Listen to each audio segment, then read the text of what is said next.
একটি দুটি নয়, ২ শতাধিক বিষধর গোখরা সাপের বাচ্চা উদ্ধার হয়েছে মাত্র ১০ দিনে, আর সবগুলোই মানুষের বসতঘর থেকে।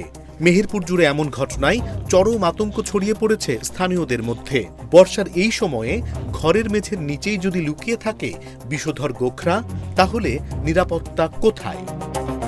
গত ১০ দিনে জেলার গাংনী উপজেলার বিভিন্ন এলাকায় বসতবাড়ি থেকে ২ শতাধিক গোখরা সাপের বাচ্চা এবং একাধিক পূর্ণবয়স্ক মা গোখরা উদ্ধার করা হয়েছে।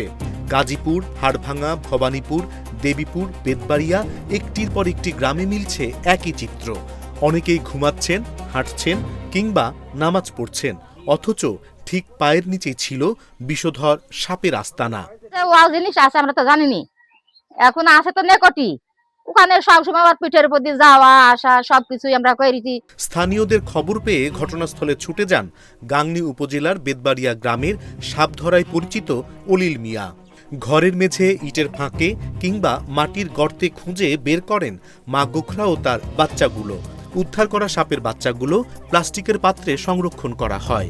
পরে সেগুলো এবং মা সাপ খামারিদের কাছে হস্তান্তর করা হয় বলে জানান তিনি। এমন ঘটনা জানাজানি হওয়ার পর পুরো এলাকায় আতঙ্ক ছড়িয়ে পড়ে। কেউ সন্তানদের একা মেঝেতে খেলতে দিচ্ছেন না, কেউ আবার রাত হলেই ঘর ভালোভাবে পরীক্ষা করে তবেই ঘুমোতে যাচ্ছেন। বর্ষার সময় সবাই সজাগ থাকার দরকার, যেহেতু এখন বর্ষার সময় চারপাশে বৃষ্টি বা জঙ্গলে এখন সাপ থাকতে পারে, তো এখন ঘরে এখন সাপ বাসা বাঁধবে। তো এখন সবাই সজাগ থাকতে হবে যাতে এই সাপের হাত থেকে বাঁচতে পারে বা সাপের কামড় থেকে বাঁচতে পারে, তাই সবাই সতর্কভাবে থাকতে হবে। সাপ ধরার কাজ করা অলিল মিয়া বলছেন, বর্ষাকালে বৃষ্টির কারণে সাপের প্রাকৃতিক আবাসস্থল পানিতে তলিয়ে যায়। তখন নিরাপদ আশ্রয়ের খোঁজে বিষধর সাপ লোকালয়ে, এমনকি বসতঘরের ভেতরেও ঢুকে পড়ে। তাই কোথাও সাপ দেখা গেলে আতঙ্কিত হয়ে নিজেরা ধরার চেষ্টা না করে দ্রুত অভিজ্ঞ ব্যক্তিদের খবর দেওয়ার পরামর্শ দেন তিনি। বাড়িতে ধরেন লোকজন খবর দেয়, আমরা আসি হাত চালাই, আসে ধরেন হাত চালালে পাইলে আমরা কোদাল দিয়ে খুঁড়ি, আমরা সাপ বার করে নিয়ে যাই।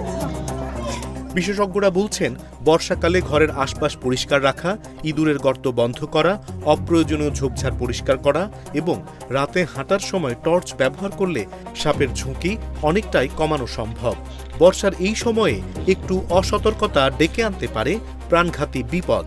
তাই সতর্ক থাকুন, নিরাপদ থাকুন, কারণ আপনার ঘরের মেঝের নিচেও লুকিয়ে থাকতে পারে একটি বিষধর গোখরা পরিবারের আস্তানা।